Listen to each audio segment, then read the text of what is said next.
Hello, welcome everyone. Welcome. So I know we're about a minute behind, but hopefully that gave you an extra minute to kind of get settled, grab a cup of tea, coffee, beverage, or just get really settled in front of your computer. We're going to go and get started in about 30 seconds or so. All right, fixing the light levels, sorry. There you go. No, it's okay. You know what? I think we've been doing all this stuff virtually for so long, yet none of us have perfected it. It's true. I'm on Zoom every single day, and it still messes with me constantly. Oh, I'm the queen of accidentally muting myself and having somebody say, we can't hear you. So if you can hear me, how about this? If you're in our audience and you're waiting for us to get started, let me know. We'd love to hear from you. Let us know where you're joining from, if you're excited, or even a thumbs up. Let's see. I know you can hear me, so let's hope our audience can as well. Awesome. There's a little. Oh yeah, you can raise your hand. There you go. Yep. Well, how did they do that? That was interesting. Little Rock, NC, hear you loud and clear. Fantastic. Hawaii, this is my favorite part. We have people join us from Chicago. We have people join us from all across the globe. So this is very, very cool. So lots of thumbs up in the chat. Awesome. Thank you, everyone. So I'd love to get I'm originally from Nashville. Originally. There you go. Yeah. So I'd love to get started. I know we're a few minutes past. So welcome to our webinar, everyone. We're Juris Education. Tonight's topic is how to score 165 plus on the LSAT. I do have just a couple of housekeeping rules, so to speak. First and foremost, the frequently asked question that everybody asks, is this recorded? Yes, this is recorded. So you will receive a recording. If you need to step out, that's okay. We'll be able to send you a recording. You'll be able to go back and kind of fill in the blanks. Additionally, how long is this webinar run for? Also, another really great question we get asked. 45 minutes. So 30 minutes of content is what we like to say. So sort of getting that conversation going, as well as leaving about a 15-minute window, sometimes a little more, sometimes a little bit less, for your Q&A session. So what are we learning about? What is the conversation we're having? So first and foremost, we'll be doing introductions. We'll go over mastering the clock and what that actually means. Supercharging your analytical skills. I hope everyone loves these overarching themes. Building consistency and confidence, and developing the endurance you need to succeed, as well as that Q&A session that we briefly discussed. So before I pass it over to our wonderful speaker here, I'm going to tell you a little bit about who we are. So whether this is your first time with us or you're returning to our webinars, welcome. We're Juris Education. We're a globally recognized law school admissions consulting firm offering comprehensive test support to students and law school admissions, and even bar exam tutoring. With a 94% acceptance rate, our students gain entry into the top law schools in the United States. Last cycle alone, and we're very proud of this, our T14 acceptance was 34%, which is almost six times higher than the national average, which is 5.7%. We believe in starting the law school application process as early as possible. For college sophomores, this is for you if you're a college sophomore in the crowd, we offer pre-law advising and profile development. This focuses on building each student's professional cover letter and resume to highlight their most meaningful experience and elevate their profile. To help candidates stand out, we assist in enhancing transcripts and GPA, identifying organizations and internships, creating a timeline for LSAT and application prep, and pinpointing specific areas of interest. Our goal is to help students gain a strong foundation and understand what schools are looking for when building a profile that sets them apart from other applicants. While our counselors support students in building their profiles, our LSAT coaches work closely with them to provide personalized one-on-one tutoring. We have an LSAT coach right in front of you, ladies and gentlemen. Students take an official LSAT diagnostic test so tutors can assess their strengths and weaknesses.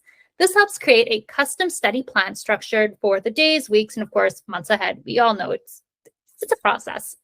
We tailor our approach to each student's unique needs and schedule, providing the right assessments and lessons as they become familiar with the test content, strategies, and format. Intern tests monitor and track progress, allowing us to modify student study plans, and build an upward trend leading to the official test date. On average, we see a 12-point increase for 45 plus hours of tutoring and offer a 165 plus LSAT score guarantee with a 60-hour program. So once we've helped build an outstanding candidate, we support students in creating the perfect application. Law schools review applications holistically, and we assist with every step of the process. Our support starts with detailed profile analysis, diving deep into the student's stats and experiences. This guides the creation of a well-balanced list of target and safety schools as well as reach schools. We also help build strong resumes and obtain letters of recommendation from the right recommenders. Our services go through the interview process, including waitlist strategy support and scholarship assistance until students receive their acceptances. Our admissions counselors, who are also essay writing experts, will brainstorm, outline, and edit until your supplemental essays and, of course, personal statement is perfect. These essays showcase the best of our students, connecting their life journeys with the themes of each school they're applying to. Whether it's your main application or those scholarship essays, we offer unlimited edits. Overall, our goal is to build the perfect candidate application. We use every tool in our skill set to ensure the products we create stand out from the rest of the pack. If you're interested in learning more about us, our programs, we offer free consultations via video, phone, or email. Our admissions counselors and, of course, our LSAT tutors are ready, willing, to help you through the process. So you don't have to navigate it alone, no matter where you may be in the application process. With that being said, I'd love to pass it over. All right. Well, hi, everyone. I'm Mika McDonald. I am an LSAT tutor here at Juris. I think I've been working with Juris for a year and a half, 2 years maybe even now. I am post-legal career. I took the LSAT twice in 2011. I scored a 172 and then a 179. In between, I had actually already started tutoring the LSAT, and I would say that contributed a lot to getting my 179, was teaching people. I went to the University of Chicago Law School. I graduated. I clerked for a bankruptcy judge in Delaware, and then I worked as a corporate bankruptcy litigator for 5 years in Delaware and New York.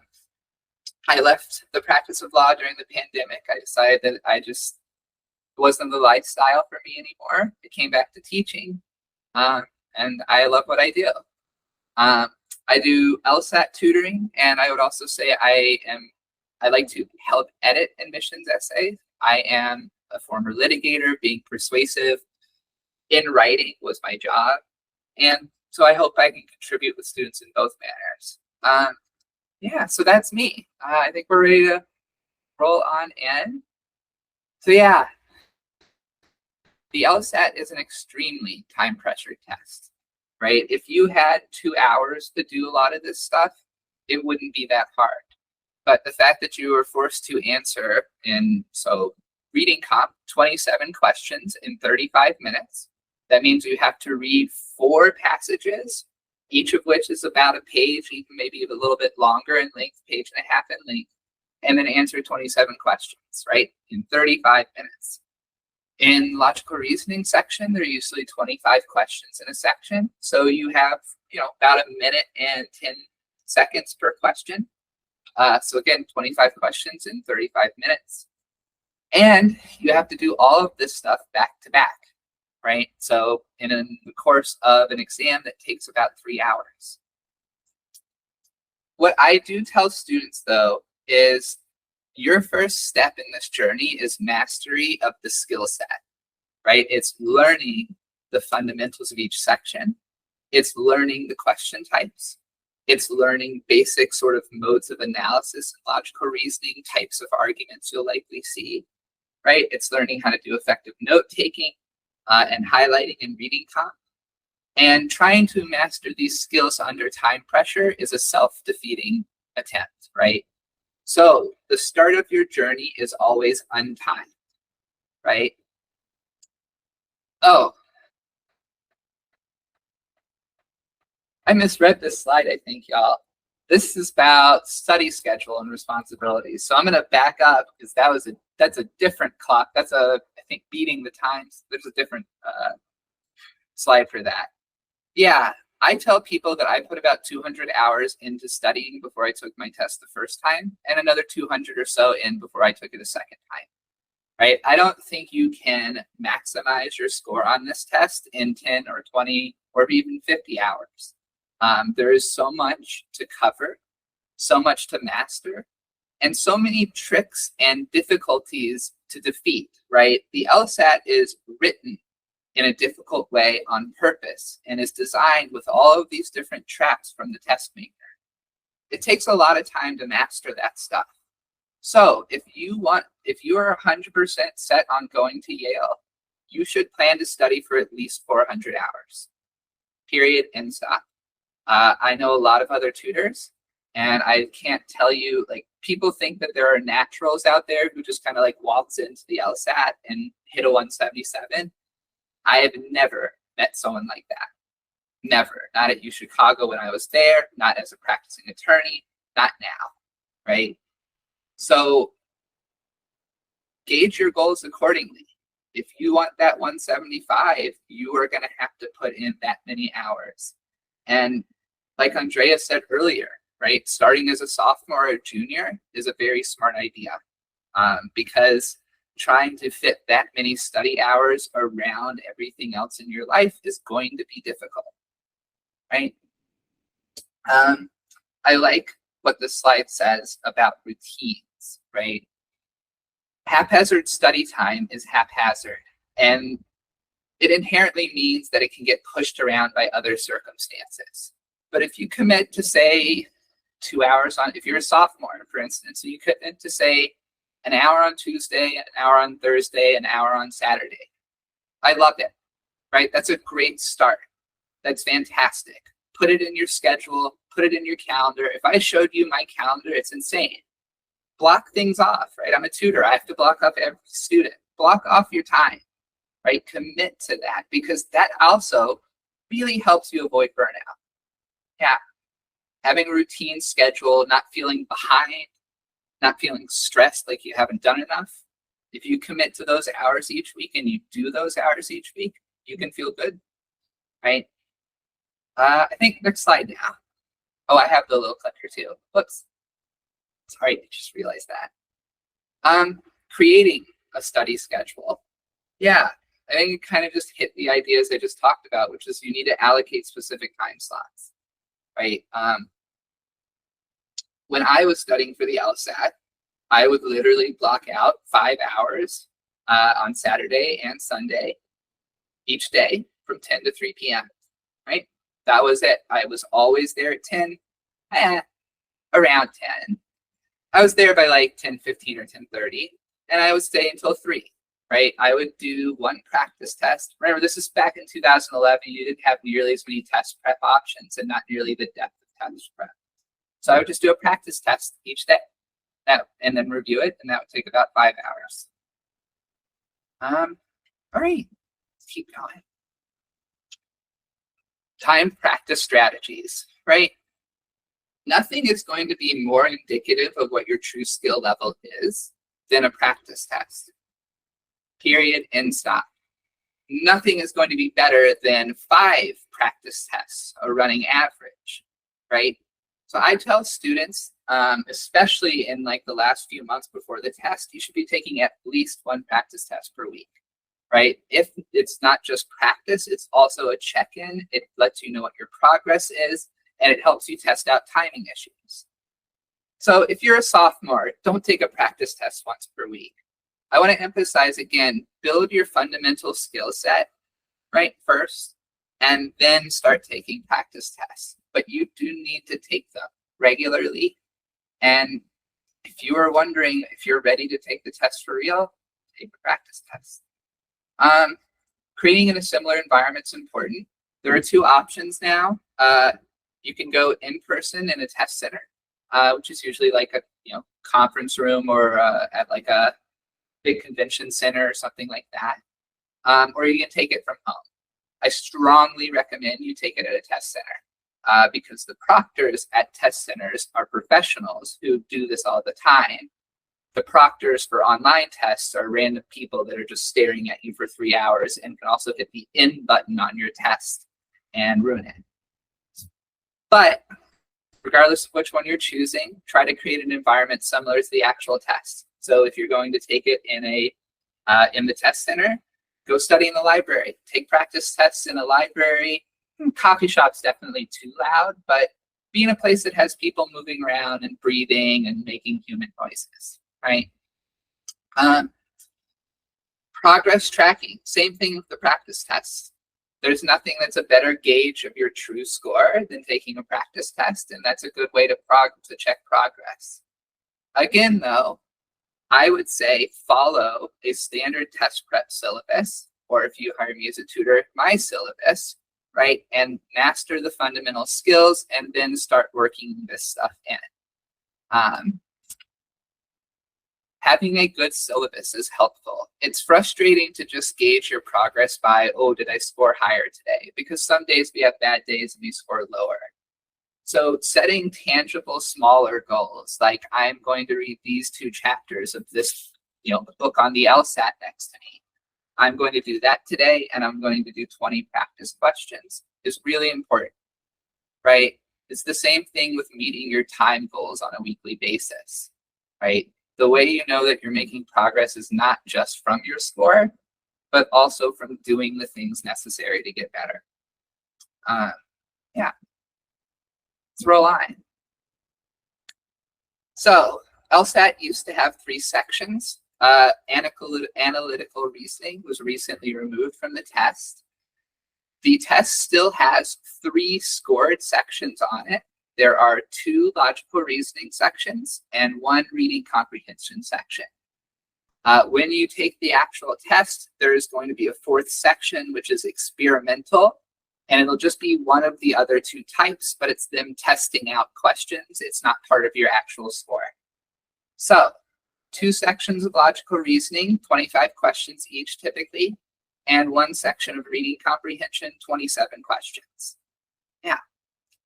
These are really hard tests.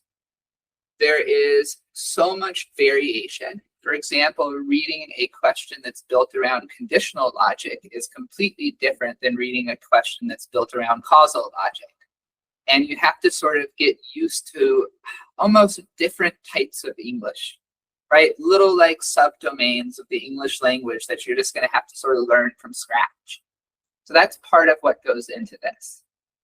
The LSAT is also poorly written on purpose, right? And when I say poorly written, I mean things like not using transition words like because and therefore and thus, things that indicate clearly how the speaker is thinking. Things like burying the conclusion in the very middle of the paragraph instead of at the top or the bottom like we would expect. Things like slightly changing terms in a way that's vague and it's unclear if it's the same term or if it's a different term now.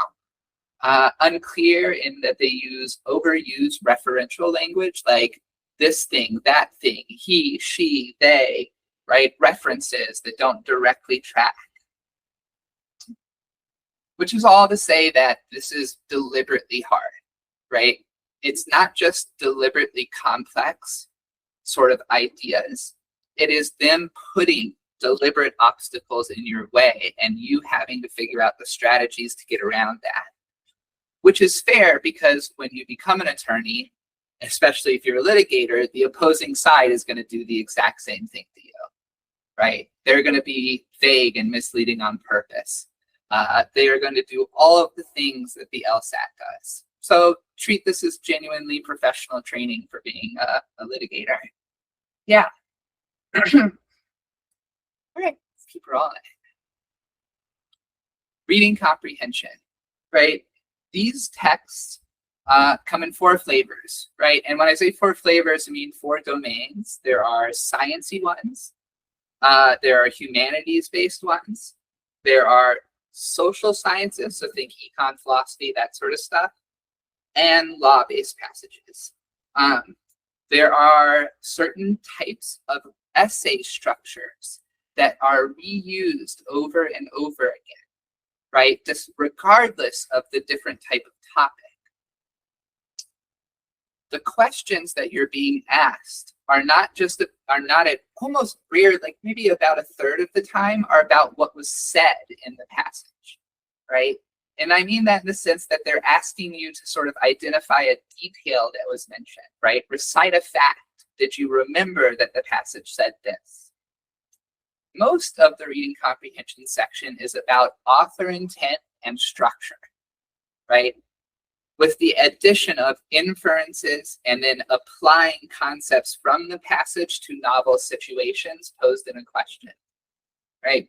What they're doing here is way beyond what anything on the SAT or ACT does, right?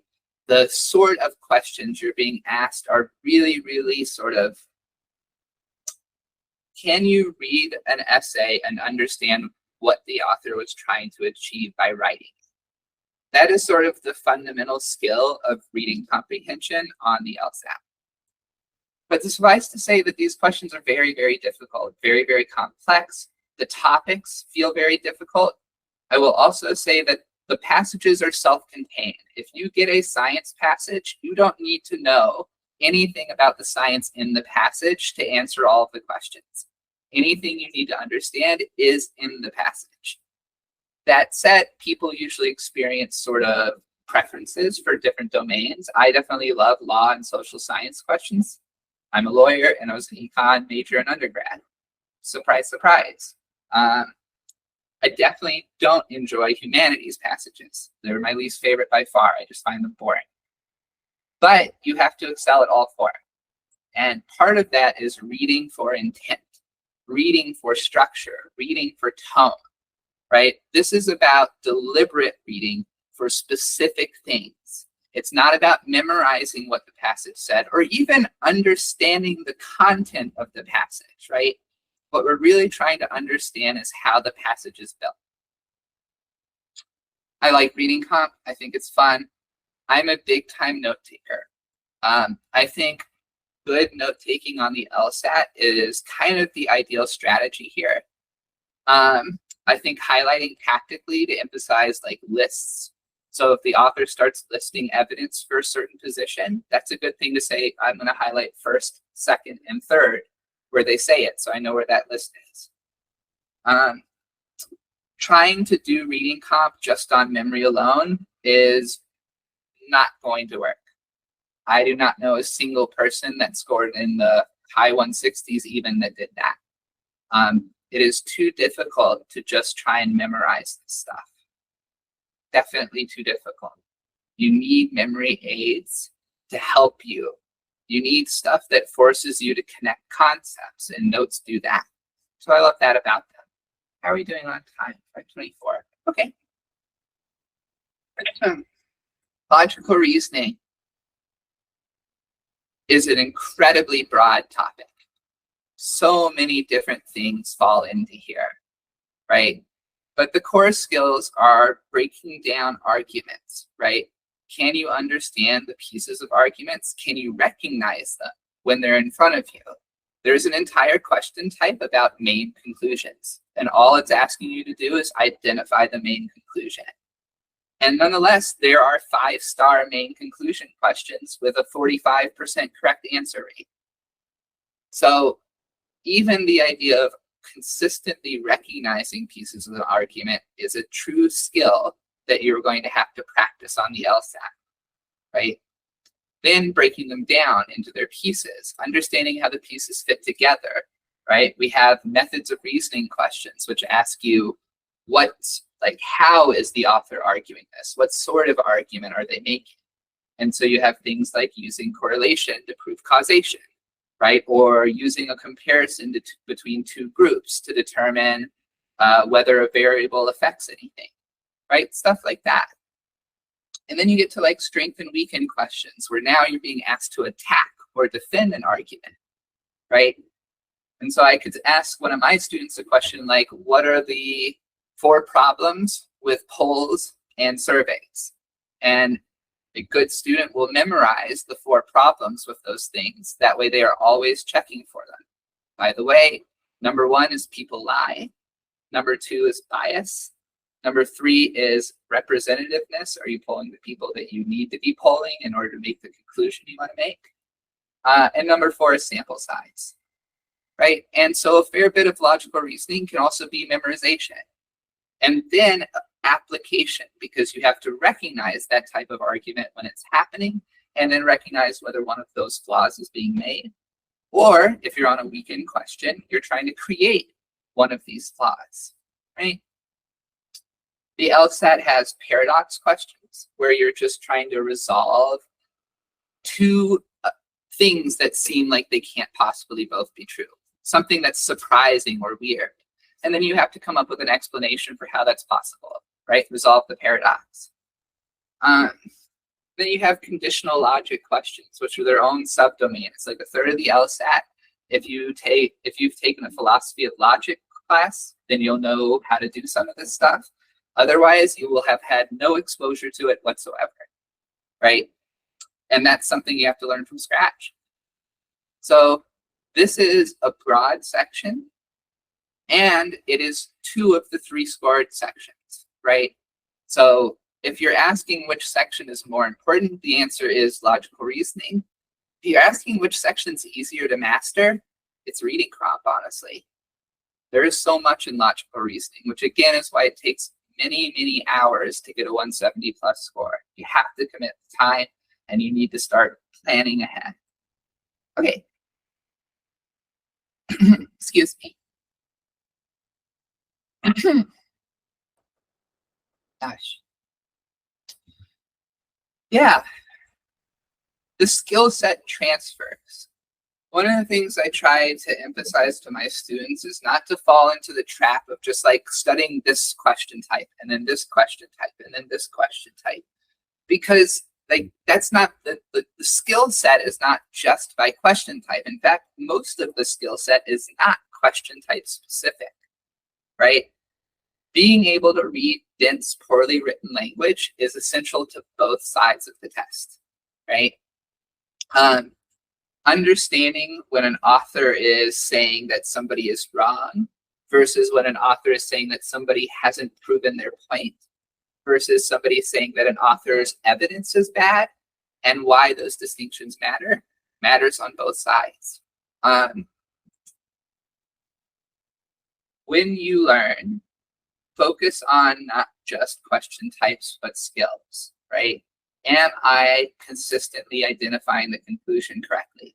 Because even if it's not a main conclusion question, they're still going to make that hard, right? A 5-star strength and weakening question might be difficult because it's difficult to even tell what the argument is or where the argument ends, right? Make sure you're thinking about how you're building your overall skill set.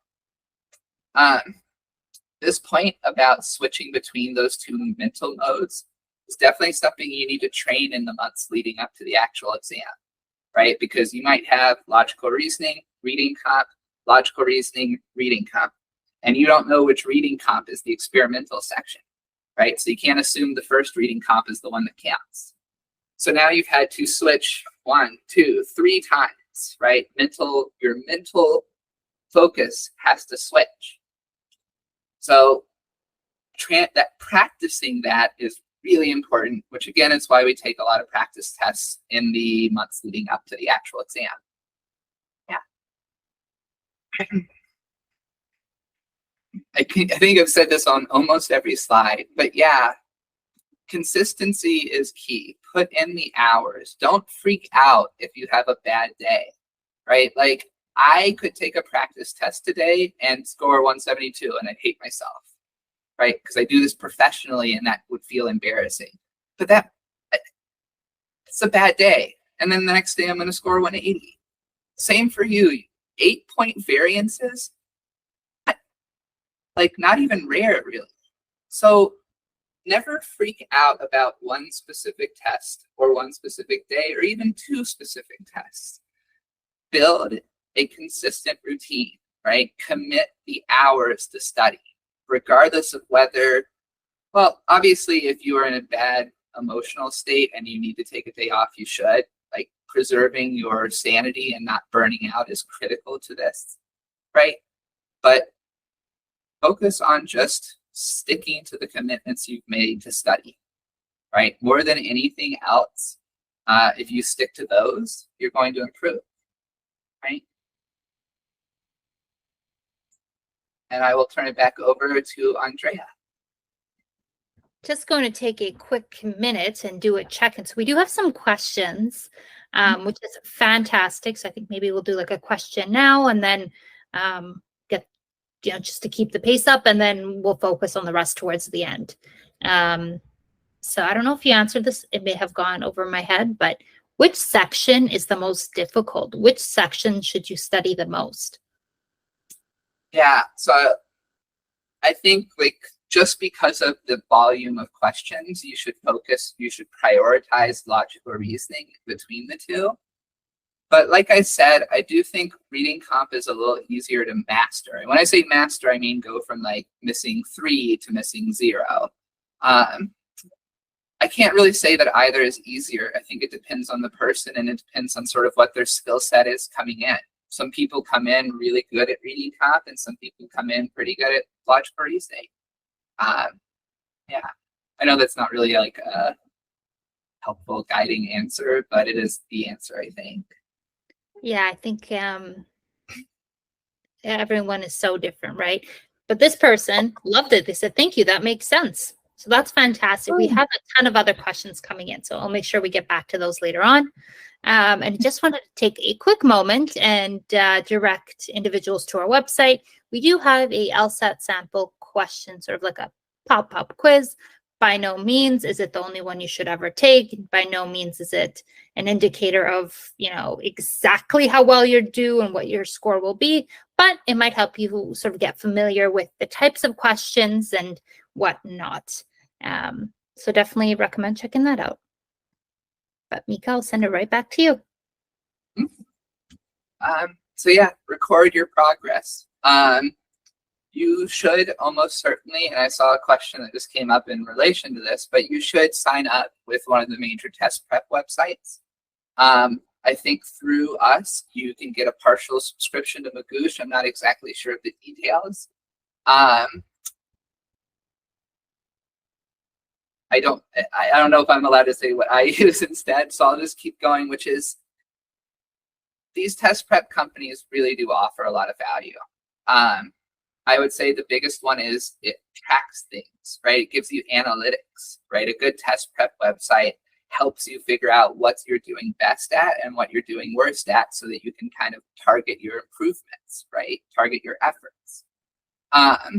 So I don't use 7Sage either, but they are kind of the big hitter on the market. I would just say that big hitters often get complacent. Okay, so focus on improvement. Yeah. Focus on question type improvement. Focus on each section improvement. Focus on the overall test improvement. When you improve, give yourself credit. Don't downplay your own improvements, right? This is a hard thing to do. This is a hard test to master. And every little bit step you take forward, you should genuinely congratulate yourself on it, because you are achieving something very difficult.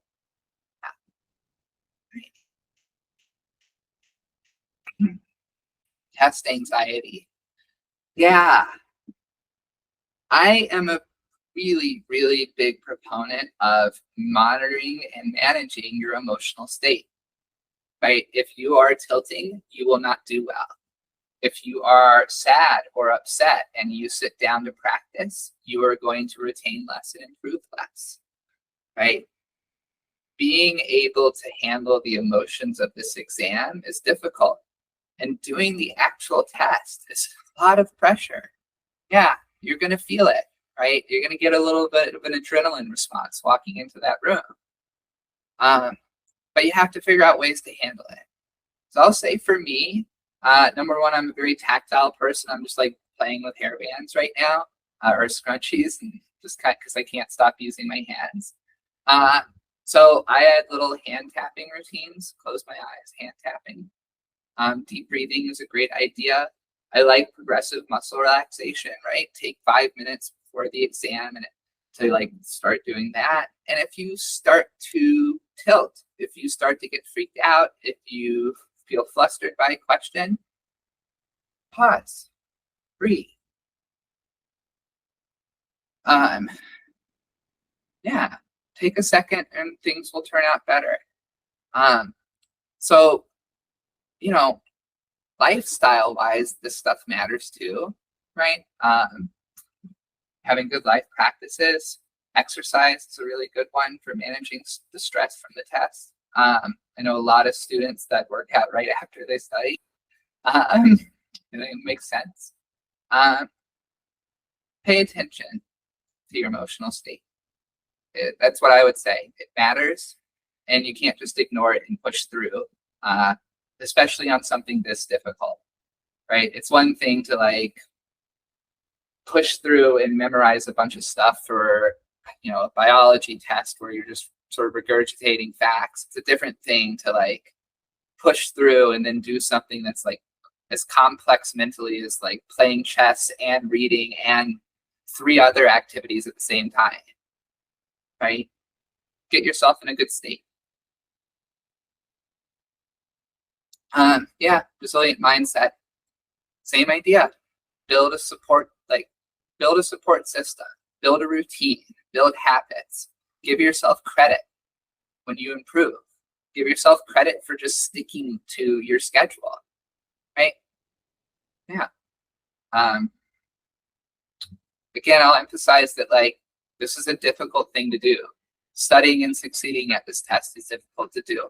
I'm so sorry. I need 1 minute. My partner is calling me.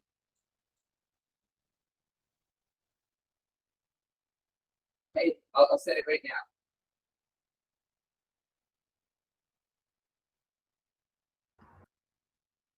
We're just going to give Mika a quick second. In the meantime, there's some really great conversations happening in the chat. So this is really awesome. Someone said something about Law Hub. I'll see if Mika can speak to that. But we have a ton of great questions. So just give Mika 1 more minute, ladies and gents.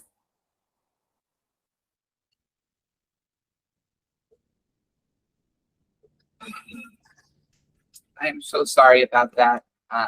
Really apologize. Okay, I am back. Yeah, let's take I heard a couple of questions. Law Hub has 4 free tests that you can use. So if you want to start there by using those ones, Law Hub is the official website of the Law School Admissions Council who makes the test. You sign up on Law Hub. It's $100 a month, unfortunately, but that gets you access to every single test that's ever been given and released, right? So like they take like a few years after it's been given to release it. But something like 94 now historical tests, but now they've renumbered them. But yeah, so that's Law Hub. Most test prep websites require that you have a Law Hub web account, right? Because they can't let you use the questions unless you're like, they also are licensing from LSAT. And so you have to pay LSAT either directly or you set up an account with them and then with the test prep website, use them together. I studied from physical books, but I would not suggest that, right? 2011 was a different time. Test prep websites didn't exist.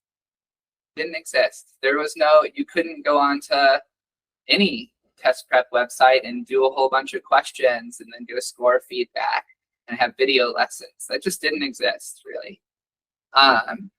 So paper was all we had. And honestly, the way I studied, it would be insane as a program. I would never recommend it to a student, which is I just did like tests 5 days a week or like, yeah, I graduated and then spent 3 months doing tests 5 days a week, took the test and then did that again. Basically, I used 2 outside books and that was it. Test prep websites are worth it. They are. Even the ones that I don't use are both probably worth it. How would I search? Probably Reddit. Yeah. I mean, actually not Reddit, because that's not a the person who owns that subreddit is not a dispassionate observer, is what I'll say. He has an interest in certain companies doing well. But broadly speaking, Reddit, yeah, I think works. Also, if you sign up with us and you have a tutor, ask them. right? I have a specific preference, and every student I take in, I tell them I would prefer if you use this website strongly, but I'm not going to like hate you if you don't. Yeah. There are a few good physical books. I will say I have probably what is probably the most standard LSAT book out here. It's called The Loophole in Logical Reasoning by Ellen Cassidy. It's been around for like 7 or 8 years, and it's basically the introductory textbook for logical reasoning, in my opinion. There are companies like PowerScore. They have the PowerScore Bibles. I don't use those. I never like read them. I don't know how good they are. PowerScore, it's just, I don't know, never used that resource. Yeah. Okay, let's get back into this real quick, knock some things out. Same idea, positive mindset, positive mood. Getting things wrong is not a defeat on the LSAT. You are going to get things wrong, right? If you ever played sports competitively, right, you're just going to lose. It's okay to lose. Losing is part of getting better. You know, there's nothing wrong with losing. Yeah, burnout. So I like this early sign. I think it is the early sign, right? You're suddenly making careless errors that you wouldn't make. You're missing questions that you would never miss, right? If that starts happening, if you feel like you're literally getting worse at the test, it's because you're burnt out. And you are kind of getting worse at the test because your brain just can't focus on it anymore, right? You are burnt out. So I tell students, don't study 7 days a week, period, and stop. Take 1 day off per week. I don't care if you're the most Herculean student of all time, take a day off per week because you're going to drive yourself insane. Even if you're good at it, you're going to drive yourself insane if you never take breaks. Same in studying, right? If you're taking a practice test, take it the way a practice test usually is, which is you have 2 sections, then you have a 10-minute break, and you have 2 more sections, or I think it's a 20-minute break. Can't remember. But when you're studying, just normal studying, right? Focus on effective studying, right? Sitting there for hours isn't the goal. Using those hours effectively is the goal, right? And then maintain your good health, right? It really is critical. Almost any major difficult undertaking in life becomes a lot harder if you're not taking care of yourself. Test day strategies, right? Stick to what you've been doing, right? Within the last 2 to 5 months before the test, you should have really been focusing on sort of figuring out what your test day routine is. Because there's a difference between what you do when you're learning and training versus what you do on test day, right? So have your strategies, practice sections, practice tests, right? And then trust yourself on test day. Yeah. I tell students to avoid looking at the clock. It'll beep when there's 5 minutes left. I know you're going to look at it anyways. That's why I'm telling you to avoid looking at it so that you'll only look at it like once every 2 or 3 minutes instead of once every minute, because that is a waste of time, right? If you're flipping your eyes upwards, thinking about how much time you have left instead of the thing that's in front of you, you are disrupting your attention over and over and over again, which is going to make you do worse on the test. It will make you do worse on the test. So stay focused and don't stay focused on the clock, stay focused on the questions. Remember that certain questions are much more common than others, right? Errors or flaw questions, regardless of what you call them, are by far the most common question on the exam, right? So if you are looking to earn some big points in the last push, you should be studying errors, strength and weaken, and necessary assumptions, because those are very similar questions and they're the 4 most common on the exam, right? But focus on, I always tell students, day of the exam, do 1 warm-up, take 5 LR questions, 1 passive reading passage. Do not score them, do not look at them. Just doing them to get yourself into the mindset. That's kind of the best way to get ready on test day. All right. And so now Q&A. Q&A, awesome. So we have a ton of questions in the chat. So let's dive right in. Are you good with that? Yeah. Fired up? Awesome. So somebody says, MJ says, do you have suggestions on how to most efficiently use the different highlighter colors and underlining tools for either RC or LR? Very specific question, but we'd love to know your thoughts. I feel like I don't want to like be mean to highlighter people because I'm just not a highlighter person. I use one color for my highlights. Well, when I'm doing the exam, when I'm teaching, I do use different colors for certain things. But when I'm doing the exam, I use one color highlighter for emphasis, and I never have more than 1/8 of the text highlighted, right? Because when you're highlighting a lot of things, you're almost sort of highlighting nothing. That's my broad opinion. I think note-taking is much better on reading comp. I do think there's good tactical uses of highlighters.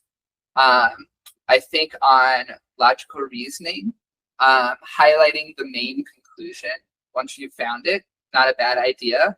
Or at least maybe even highlighting just the first word of the sentence to let you know that that sentence is the main conclusion. That way you don't have a big, massive yellow that like blocks your eyes every time you move. I don't know. There are some tutors out there and some prep programs that have very big highlighter strategies. I think you can Google around and find the people who like are really into that. There's a lot of like, it's just not my thing. Yeah. That's fair, and I think this is an important conversations to have, right?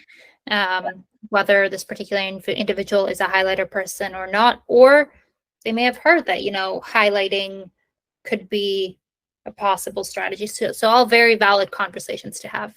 I'll say it doesn't work for my brain. Once I see too much color on the page, it just kind of hurts my ability to read and focus. But that is me and not everyone. Yeah. All valid conversations. I'm sorry. I'm sorry. We like alternatives. So another question, Clara asks, what are the best strategies for summarizing paragraphs in RC? That's a question I do have a great answer for and love. When you are doing note-taking summaries for reading comp, you should think of your notes as serving 3 purposes, right? So the first is to aid your memory retention, right? The second is that it forces you to sort of synthesize and connect concepts together, right? If you're writing good notes, right, you are genuinely summarizing, which means you are taking ideas and connecting them. And then the third is a map, right? So if a question asks you something specific about what the biologist David Atlee thought about that thing, and you wrote down in your notes Atlee in paragraph 2, you know instantly which paragraph to go look for that detail, right? So those are the 3 uses, which is to say, short and concise while capturing the main ideas of the paragraph. So you can imagine something like the author saying, here's my theory, right? First paragraph is very all about, here's my theory, right? This is what the theory consists of. The second paragraph is, this is what opponents think, right? This is their beliefs and how they reach them. Paragraph 3 is, this is why my opponents are wrong. And these are the 2 things you should focus on, right? So I'm really telling you there's 3 notes kind of in each paragraph. That's what I would typically say, 3 short notes, less than 8 words in length, that kind of just summarize what the author's doing, right? While capturing just enough of the content that you can kind of follow along. This is all really abstract, but the other thing to think about is what you should focus on. I broadly separate LSAT passages into persuasive / argumentative passages and educational passages, right? An educational passage is where the author is really not trying to convince you of anything, right? They're just sort of telling, like, there's a lot of passages about like this famous sculptor, Isamu Noguchi. It's one of the most hated reading comp passages of all time. It's really, really tough, but it's just kind of the author talking, this is where Noguchi started, and he, you know, worked under this famous sculptor, and then he did this thing that made him really famous, and then he went on and did this thing next, right? So you also have to think about the type of passage you're in, and therefore what details or what information matters most. So there's kind of like two lenses to think about there. Yeah. Okay. Awesome. I Okay, could so talk about that for hours, honestly. maybe we'll host another webinar just on that topic. Just on that, I could do it. Absolutely. So it looks like we've gone through a lot of the questions. I'll give our audience, I know we're over time, so I apologize to everyone. Yeah, thank you guys for sticking around. And fantastic conversations we're having, or at least I think so.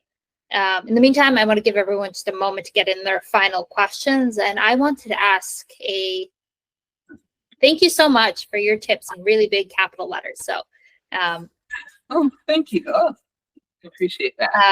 So a few final, let's see if thank you very much. Awesome. You're getting lots of compliments. So I wanted to ask you, is there any final tips or anything that we may have not covered on this webinar that you can speak to?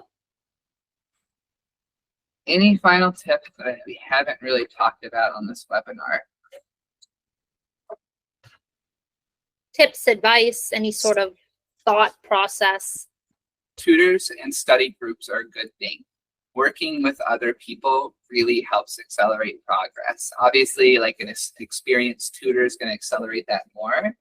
But even just working with friends and trying to talk things out with each other and explain your thought processes to each other, that helps refine your thought processes, right? Working with other people can be really, really powerful. So, you know, if there's people at your school that are studying the LSAT, you know, get a study group together once a week and consider a tutor. Yeah. Awesome. Well, it doesn't look like we have any more questions in the chat. So I think this is a really great place to end tonight's conversation. You know what? Okay, we have one question. I think this one is someone says, how can we reach you for tutoring? Really great question. So if you quickly want to scan that QR code on screen, it'll lead you back to a page where you can book a consultation. And just bring me up by name if you are very dedicated to getting me. There you go. So you know what? There's one final question that I'd love to touch on because it's actually in reference to logic games no longer being on the test. So do you know if logical reasoning or reading comprehension has now become more difficult? I wouldn't say more difficult. I would definitely say that logic games tended to be the section people could master the quickest, right? People would go from 0 to perfect the fastest. So replacing it with logical reasoning, which I think is the hardest one to truly master and get to that like -0 on. Yeah, so I think the test is maybe a little bit harder, but because we took maybe an easier section type and replaced it with a harder section type. Yeah, that's what I kind of think about it. Awesome. Thank you so much for taking that final question. Of course. With that being said, I want to thank our audience for the wonderful conversation. Mika, thank you for your knowledge. It goes without saying, you're incredibly qualified and incredibly intelligent, and we absolutely appreciate you taking the last hour to be here with us. Thank you all. I really enjoyed it. Awesome. Well, I hope everyone has a fantastic evening, and make sure to join us on our next webinar.